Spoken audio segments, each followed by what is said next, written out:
You know, every time I ride my Harley V-Rod Beaming Eagle, I get the same feeling, like I'm starting in someone else's movie. The rumble, the chrome, the attitude, it's all there.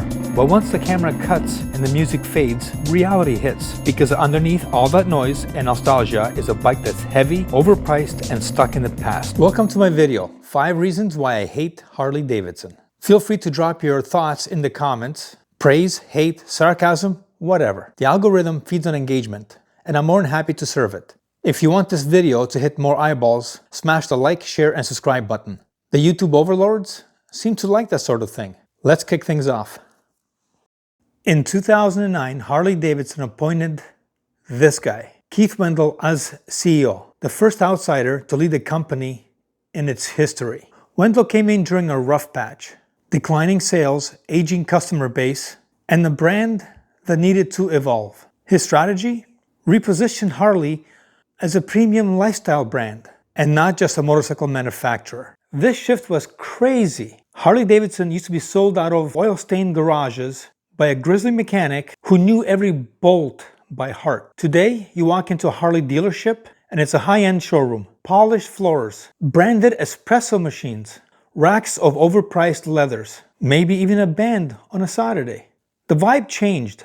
Harley went from outlaw to upscale, from rebel to retail, from ride or die to ride and dine.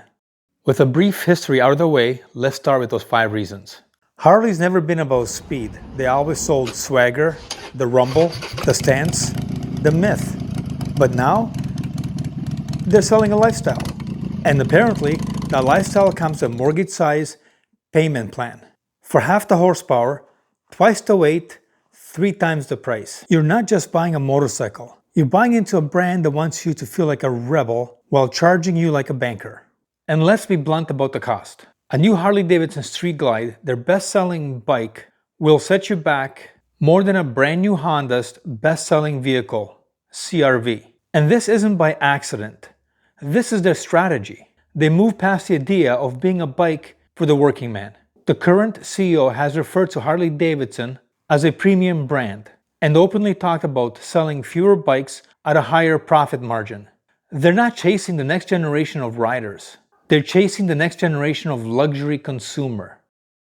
While other legendary brands like Indian and Triumph are building incredible bikes that honor their heritage and don't require you to take out a second mortgage. Here's the deal with Harley-Davidson. You're not just buying a motorcycle, you're helping to pay the mortgage of a multi-million-dollar Taj Mahal of a dealership. The shiny showrooms with hardwood flooring, the in-house cafes, a wedding chapel, movie theater, tattoo and piercing parlor, leather and lace boutique, arcade, motorcycle rentals, and the massive service base. That's all baked in the price of your bike. It's a business model built on a massive overhead. And guess who gets to cover the bill? The consumer. Other brands might sell you their bikes out of a more modest dealership, but Harley-Davidson has to maintain the illusion of a luxury brand. And the luxury comes at a steep, steep price. And that's reason number 5 why I hate Harley-Davidson.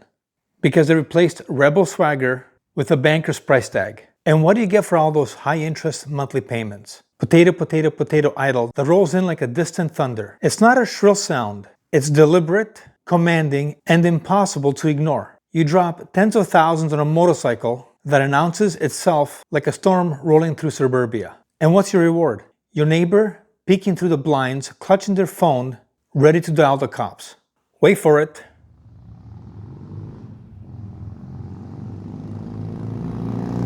That's my neighbor riding by on his Harley on a Saturday morning, on his way to work. Why? Because he still got 72 payments left out of the original 84. On a bike that he maybe rides 2 months out of the year. Can't ride it when the temperature is above 40 degrees Celsius because it's air cooled. And you can't ride it in the rain because the chrome is too precious to get wet. And reason number 4 why I hate Harley-Davidson, they sell you the sound of rebellion. But what you really get is a quiet resentment of your entire neighborhood. And then there's the technology, or the stunning lack thereof. For decades, Harley-Davidson's signature move was to sell you a brand built on a legacy of ancient air-cooled engines that put out as much horsepower as a lawnmower.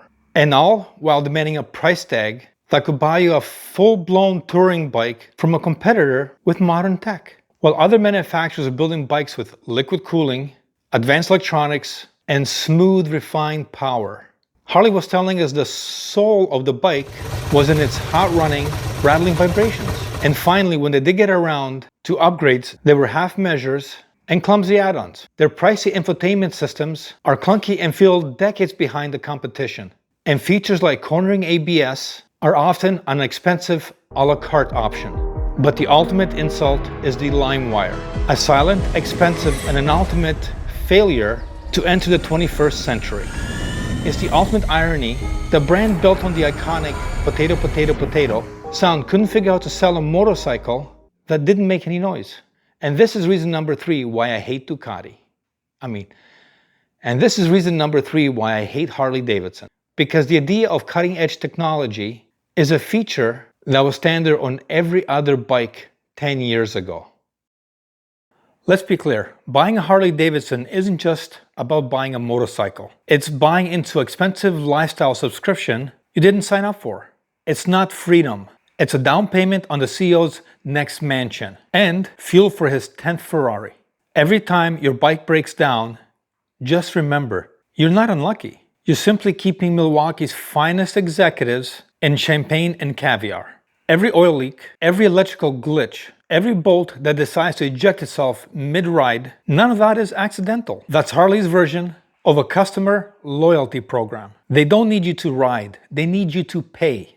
And oh boy, do you pay. Fans will call it character. But let's be honest, character is something you build in your life, not in the waiting room of a dealership. When your bike spends more time strapped to a flatbed than tearing down the highway, that's not personality.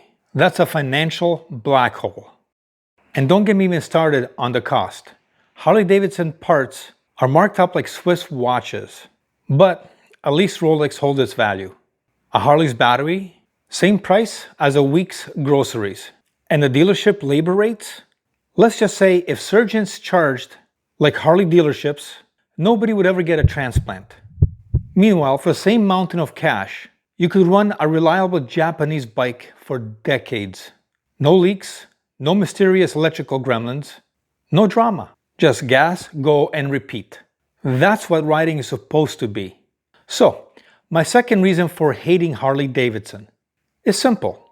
Every ride feels like a gamble. You're not choosing between the thrill of the open road and the joy of the wind in your face. You're flipping a coin to see whether you'll make it home under your own power or ride back in a passenger seat of a tow truck. But before the breakdowns, before the repair bills, there's something even more ridiculous. And I'm talking about the C word, the cult.